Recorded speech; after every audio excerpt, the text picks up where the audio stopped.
Mosaic, a daily news program from WorldLink TV, presents a selection of news reports from independent and state-controlled broadcasters from throughout the Middle East.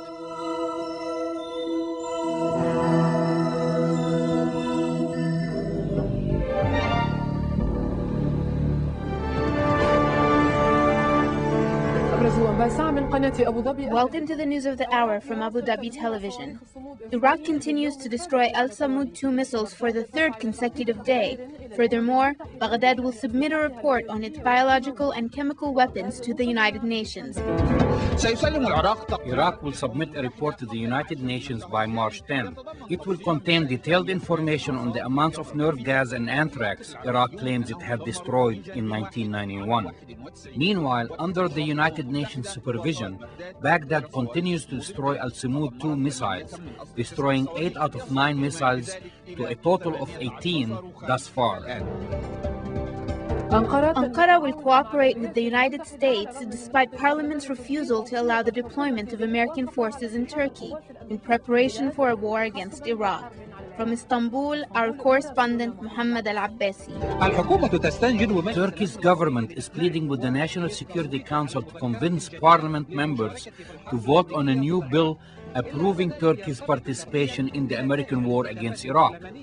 However, this will be connected to the results of the parliamentary elections on March 9. The Palestinian Central Committee will meet on Saturday, and the Legislative Council is meeting on Monday to discuss appointing a prime minister. Meanwhile, a Palestinian youth was martyred by Israeli gunfire in Nablus in the West Bank.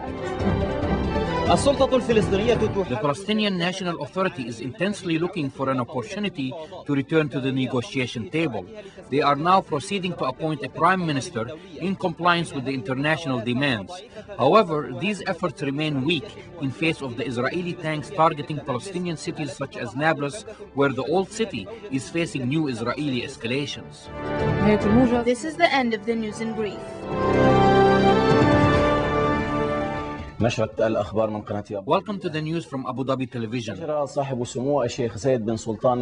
The President of the United Arab Emirates, His Excellency Sheikh Zayed bin Sultan Al Nahyan, spoke with Saudi Arabia's Crown Prince Abdullah bin Abdul Aziz on the telephone. They discussed the outcome of the recent Arab summit held in Sharm el-Sheikh. The Saudi Crown Prince evaluated Sheikh Zayed's proposal to the summit. He said that the intentions were the well-being of Iraq, guarantees that an Arab solution will protect Iraq and its people and spares Iraq and the entire region a catastrophic war.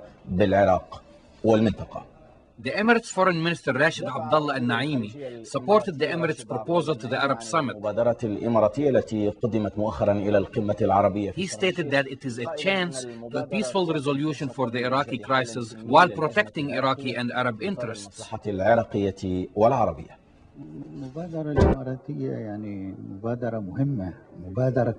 This is an important proposal. It was proposed by an important person and concerns a dangerous subject. Thus, it has to be evaluated and reviewed accordingly. It also has to be given a chance and not overlooked from the initial reading.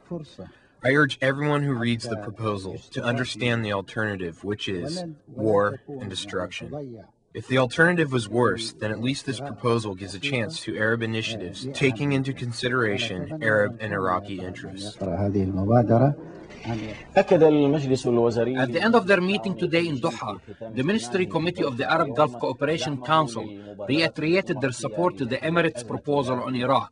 They called for its review again since it was not fully reviewed at the Arab Summit.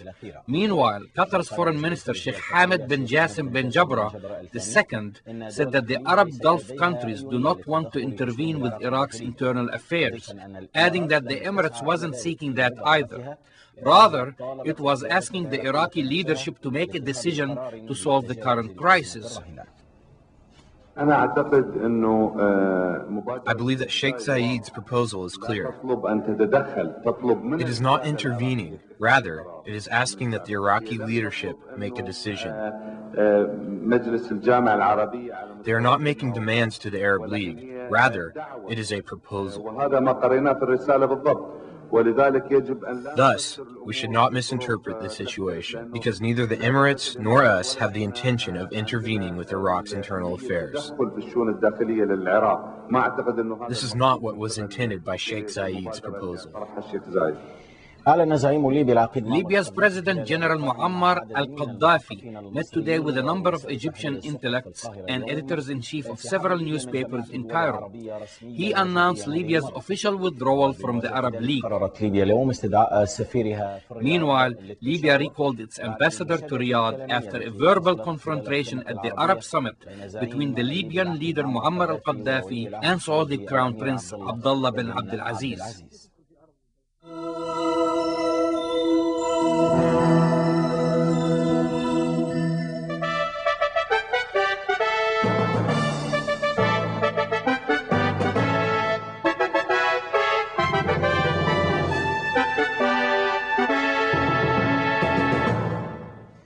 President Hosni Mubarak held a session of talks on Monday with Libyan leader Muammar al-Qaddafi.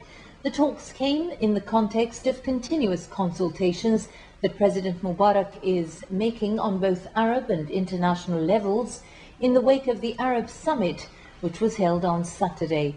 Arab leaders completely reject any US-led strike against Iraq or taking part in one.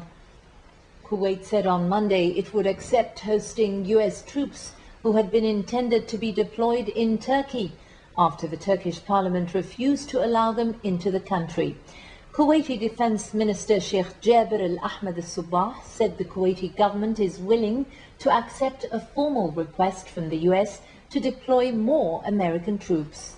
Kuwait already hosts tens of thousands of US forces training in that Gulf Arab state for a possible attack on neighboring Iraq. In a setback to US plans for a northern front against Iraq, Turkey's parliament on Saturday narrowly rejected a motion to allow as many as 62,000 US troops to be deployed in Turkey. The move also clouded American President George Bush's efforts to build international support for a potential war on Iraq over Baghdad's alleged weapons of mass destruction. French President Jacques Chirac said on Monday he was opposed to any UN resolution that would allow the use of force against Iraq. He added that inspections were still the best way to force Iraq to disarm. Chirac made his remarks at a news conference in Algiers during a 3-day tour of the North African Arab country. France has called for an intensified program of arms inspections in Iraq as an alternative to a new US-backed draft Security Council resolution paving the way for war.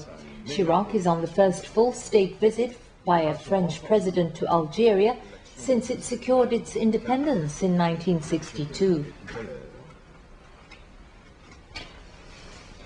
In a fresh challenge to the United States, Gulf states and the European Union insisted on Monday it is the job of the United Nations to ensure that Iraq disarms. But the six-nation Gulf Cooperation Council, GCC, and the European Union at the close of a one-day meeting in Doha, Qatar, also said the burden lay squarely with Iraq to avert war in the region by complying with UN disarmament demands. In a joint statement, the GCC and the EU said the primary responsibility for dealing with Iraqi disarmament lies with the UN Security Council. Both parties pledged their full support to the Council in discharging its responsibilities and said the UN should remain at the center of the international order. The statement came as indications mounted that the US and Britain were preparing to invade and occupy Iraq, to strip that country of its weapons of mass destruction without Security Council authorization. The GCC groups Bahrain, Kuwait, Oman, Qatar, Saudi Arabia, and the United Arab Emirates. 6 Iraqis were killed and 15 others wounded in a US-British airstrike on the southern province of Basra. An Iraqi army spokesman said on Monday that the evil US-British warplanes had carried out the raid late on Sunday against civilian and service installations in the province of Basra. Earlier, warplanes take controls attacked 5 air defense targets in the southern no-fly zone of Iraq. The U.S. Central Command said aircraft used precision-guided weapons to strike 4 fiber optic communication centers near Al-Qut, about 153 kilometers southeast of Baghdad, and a military command and control center near Basra, about 395 kilometers southeast of Baghdad. The strikes in Iraq were the latest in an increasing series of Western air attacks in no-fly zones in northern and southern Iraq. The no-fly zones are not recognized by the United Nations. The US and Britain have built a force of more than 220,000 troops in the Gulf for a possible invasion of Iraq. The Central Command said from its headquarters in Tampa, Florida, that the targets were attacked after Iraqi forces fired anti-aircraft artillery at Western warplanes. Iraq destroyed at least 7 more Al-Samud 2 missiles on Monday, quickening the pace in an attempt to avoid war. United Nations weapons inspectors said Iraq would hand over a report about its unilateral destruction of anthrax and VX nerve agent. With weapons inspectors supervising the work, Iraq crushed 4 missiles Saturday and 6 others on Sunday. It also destroyed 2 casting chambers used to make engines for another kind of missile, the Al-Fath. Chief Weapons Inspector Hans Blix is due to report on the progress of inspections. Blix has said that Iraq's announcement it would destroy the Al-Samud 2 missiles was significant progress. 8 Palestinians, including a 9-month pregnant woman and a child, were killed on Monday, and some 35 wounded as Israeli armor staged a new large-scale raid into the Gaza Strip. Around 40 Israeli tanks and armored personnel carriers accompanying infantry units moved to Al Bureij refugee camp south of Gaza City. Medical sources said the soldiers blew up 4 houses after telling the residents to leave, but the pregnant woman remained inside and was killed by falling rubble. Security sources said 35 other Palestinians were wounded, with 8 in critical condition. The deaths bring the toll since the start of the Intifada in September 2000 to 2,262 Palestinians.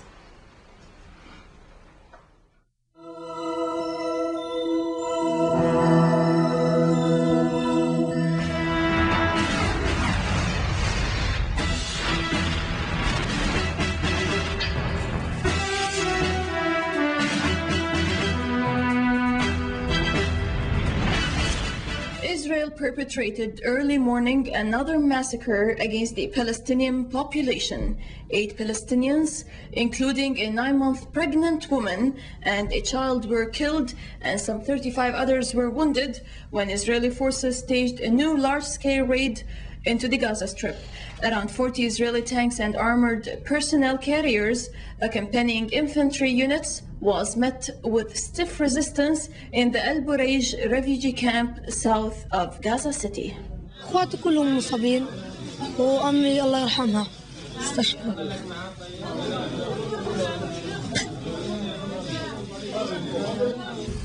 12-year-old Sharif Al-Maqadima miraculously escaped death when the walls of his house collapsed, killing his mother Noha Swaidan along with a brother who never saw light. But the mother and the child-to-be were not the only martyrs. Israeli occupation army killed at least another 7 Palestinians, including a 13-year-old boy, while wounding 35 others in another massacre perpetrated early this morning during an incursion into the Al Bureij and Al Nusayrat refugee camps south of Gaza. A first Israeli armored column stormed Al Bureij from the north via Netzarim settlement. A second, also made up of around 20 armored vehicles, broke through from the south via the Kafar Darum settlement after plowing for 2 kilometers through the Palestinian Autonomous Zone. The troops blew 3 houses while residents were still inside. The bodies of the martyrs were still in the camp, residents said, and dozens of wounded from Israeli gunfire were lying untreated in the streets, besides those jamming nearby hospitals. Yeah, this is another war crime Israeli belligerent occupation do practice against entirely civilian population. As we see in this spot, I mean, they targeted one of the martyrs' houses in collective punishment for his biological family. It's very obvious that the family have nothing to do with this. And the neighbors, I mean, their house is entirely and severely damaged. Besides, holy place like the mosque, I mean, there is quite a clear-cut, devastating damage as well. One of the destroyed homes belonged to Ayman Taha, 67, a local leader of the Islamic resistance movement Hamas, who was captured with his 2 sons. In response, Ismail Abu Haniya, a Hamas representative, accused Israel of being guilty of terrorism and promised the movement would continue its resistance. The massacre follows a statement made by Shaul Mofaz, who began his 2nd term as Israel Defense Minister Sunday by pledging that the Israeli army would step up its attack against Palestinian organizations in the Gaza Strip, and especially Hamas. In more aggressions today, the Israeli occupation army dynamited 2 houses belonging to Fathi Khatib near the West Bank city of Jenin. The occupation army also searched some of the city's houses. Israeli forces on Monday also launched a major aggression in the old town of Nablus in the north of the West Bank, as some 20 Israeli tanks and numerous military jeeps took up positions near the entrance to the old town, and the Israeli troops imposed a curfew in the sector, firing salvos of warning shots. Israel army units started search operations and took control of several high-rise buildings. An Israeli radio reported that more troops are being deployed today in the northern region.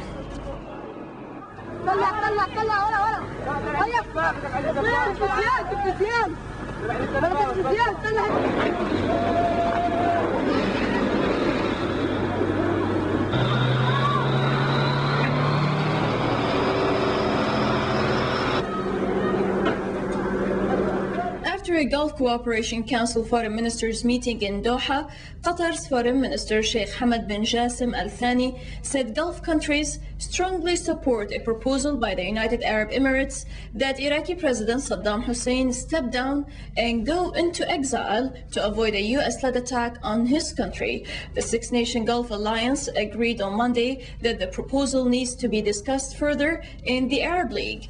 Arab leaders who met in Egypt Saturday dismissed the proposal, which was not even discussed, but in subsequent individual statements, Kuwait and Bahrain have backed the proposal, while Saudi Foreign Minister Prince Saud Al Faisal said it was aimed at achieving peace, security and stability for the Iraqi people. Libya is to recall its ambassador to Riyadh for consultations following Saturday's Arab Summit clash between Libyan leader Muammar al-Qaddafi and Saudi Crown Prince Abdullah bin Abdulaziz. An official statement said the decision was taken by the Libyan parliament, which expressed its discontent at what it called Prince Abdullah's aggression towards Qaddafi. Television viewers across the Arab world saw Abdullah cursing Qaddafi at Saturday's Arab Summit in the Egyptian Red Sea resort of Sharm el-Sheikh, and Qaddafi had roundly criticized the Saudi kingdom's support for the United States at the summit. This sparked demonstrations by thousands of Libyans near the Saudi embassy in Tripoli. Iraq was continuing its cooperation with the UN with the destruction on Monday of 6 more Band al-Samud 2 missiles. This brings the total in 3 days to 16. General Amir al-Sadi, Saddam's top weapons advisor, warned Sunday that Baghdad could hold the process if it became clear the United States was going to wage a unilateral war against Iraq regardless of its cooperation. Iraq insisted that it was doing its utmost to remove any excuses for a US-led war, destroying in 2 days 10 al-Samud 2 missiles and sitting down for talks on deadly biological agents it had destroyed. Baghdad resumed the process of destroying its Samud missiles on Monday under UN supervision after a warning from Iraqi President Saddam Hussein's top advisor, General Amir al-Sadi, that Iraq would stop the process if the United States decided to wage a war against Iraq unilaterally. If it turns out at an early stage during this month that America is not going the legal way, then why should we continue? Iraq also announced that excavations had turned up significant traces of anthrax and VX nerve agent as it stepped up activities to prove it has destroyed banned weapons. Excavations at the Al-Aziziyah airbase southwest of Baghdad had uncovered fragments of all 157 bombs filled with toxic agents. As-Saadi said the 1.5 tons of VX, which the United Nations says remains to be accounted for, were unilaterally and totally destroyed, as indicated by analysis. Moreover, Iraq is to deliver a report to the United Nations, probably next Friday, on the quantities of anthrax and VX agent it says to have destroyed 11 years ago. The Iraqi general called on the international community to acknowledge progress made by Iraq and block U.S. attempts to pass a resolution at the Security Council for the use of force. A vote on the resolution was expected after UN Chief Weapons Inspector Hans Blix presents his latest report to the Council on Friday. Al-Saadi accused U.S. President George W. Bush and British Prime Minister Tony Blair of lying about Iraq arms program to justify war. Commenting on the daily Israeli massacres in the Palestinian territories, As-Saadi said that Britain and the U.S. will gain real credibility if they did something about Israel's occupation of the Palestinian homeland, and that will not cost them neither blood nor money. Russia has dispatched representatives to the UN Security Council in New York to discuss a role for the Russian military in the UN weapons inspections in Iraq, according to a top Russian official. Moscow has called for boosting weapons inspections, saying there is no justification for war. And French President Jacques Chirac reiterated his anti-war position, saying France wants to give peaceful disarmament every possible chance, but Iraq must cooperate more. He was speaking to the Algerian parliament. Meanwhile, France's Foreign Minister Dominique de Villepin has refused to rule out the possibility of a veto of a second Security Council resolution sanctioning the use of force against Iraq. The French Foreign Minister did say that he believed that Saddam Hussein has begun to truly disarm, and that given the evidence of effort so far, hundreds of new inspectors should be sent to Iraq to aid in the effort. How many boys, American boys, are going to die in Iraq? Is it worth it? Have we tried everything before going to war? You see, as a European, as a French, we've known war for centuries in our ground. Religious war, civil wars, world wars, and we sank every day the support that the US, that the American gave us during the First War and the Second War. But we know closely what war is.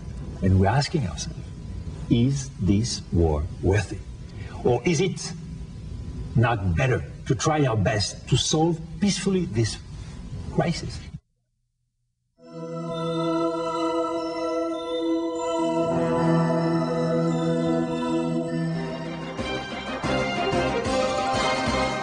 The Shinei and the National Religious Party, MFDL, finalized joining the National Coalition government. Delegates from the Shinei and Likud parties signed a coalition agreement in which the Shinei got 5 ministerial positions. The Ministers of Interior, Justice, Infrastructure, and Environment, in addition to a deputy minister position and the leadership of 2 parliament committees. The Prime Minister is supposed to finalize the agreement and submit it to the Knesset for approval today.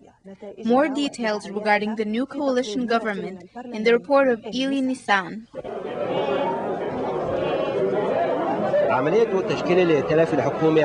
The Likud and Shinui delegates signed an agreement in which 5 ministerial positions will be granted to the Shinui party.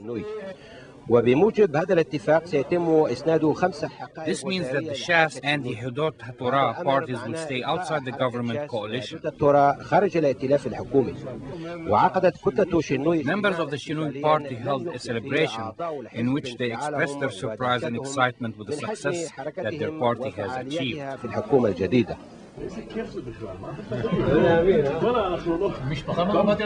What a wonderful thing. That's incredible. One needs to sit down to realize the magnitude of what has happened. Yosef Lapid emphasized that he is not against the religious parties, but against those who took advantage of the situation to expropriate money from the government to serve the narrow interests of specific parties. We did not give up any of our principles. We were forced to give up to work with the Labour Party because they did not fulfill their promise to form a secular government. This is the mistake of the Labour Party, and it can't be forgiven. They should not blame us because we tried to work with them. You did not include Bush's road map in the coalition agreement. At 4 a.m., I received a letter from Prime Minister Sharon in which he indicated that he will go with Bush's plan. He also included all the reforms and reservations which he made regarding the plan. There is a widespread feeling among the members of the Shas party that Ariel Sharon has betrayed them despite the long historical bond between the Likud and Shas parties. Do you think that the Prime Minister has betrayed you despite the long relationship that existed between you and him? The Prime Minister has betrayed the religious Middle Eastern Jews. He has also betrayed the voters who voted for him. We warned that if people vote for the Likud, they would get Shinui, and that if they vote for the Mafdal, they would get Shinui as well. That is what happened. Ariel Sharon prefers a government with our religious people, weak segments of population and Middle Eastern Jews. Many members of the Likud party resented giving important ministerial positions to the Shinui party and breaking the historical alliance with Shas and Yehudot HaTorah parties. They also pointed out the strong conflict between the Shas and Mifdal parties, indicating that it may have negative consequences on the future government. Both Shas and Yehudot HaTorah tried to eliminate the Mifdal from the Knesset, but the Mifdal has now regained the power over religious issues in the government and specifically over the relationship between the secular and religious Israelis.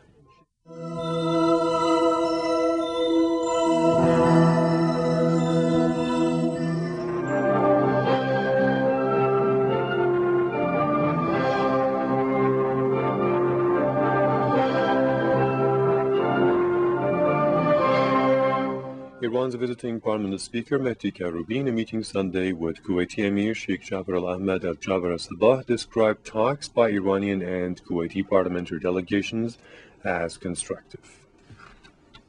The two sides in the meeting called for expansion of Iran-Kuwait ties more than ever before. The Iranian parliament speaker also held a separate meeting with Kuwaiti Crown Prince Sheikh Saad Abdullah Salam Al-Sabah, who stressed the enhancement of Tehran-Kuwait city ties. Mr. Karoubi on Sunday also met and confirmed with Sheikh Saleh Youssef Al-Fazaleh, the head of Kuwait's Committee for POWs and Soldiers Missing in Action. Referring to Iran's common problem pertaining to POWs and soldiers missing in action, the Iranian parliament speaker asked for further pressure to be exerted by the world community to determine the fate of a number of Iranian POWs in Iraq. The Kuwaiti official at the talks welcomed Iran's cooperation to transfer its expertise in that regard. The spokesman for Iran's foreign ministry calls this wishful thinking the remarks recently made by an American official that Washington's next move is to change Iran's rule after Saddam Hussein is overthrown in Iraq. Talking to reporters, Hamid Reza Safi on Sunday also stressed should the U.S. attack Iraq, Iran will remain committed to the international resolutions and abstain from siding with any warring state. Underscoring the fact that the U.S. warmongering policies have pushed the region toward hazard, Mr. Safi said it is the Iraqi nation who should determine their own destiny. Also, in reaction to Kuwaiti intelligence minister's remarks concerning possible use of Iran's airspace by the U.S., the foreign ministry spokesman reiterated Iran opposes attack against any Muslim country and that it will not let its airspace be used for striking Iraq. Mr. Safi also added Iran will ask Kuwait's government for further explanation in this respect.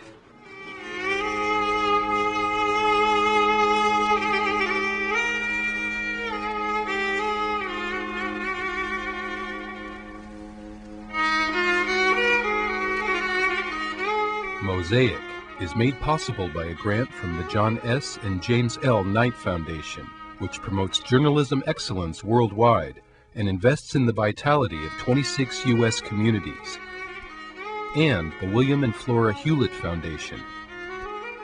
Additional support provided by Henry and Virgilia Dakin.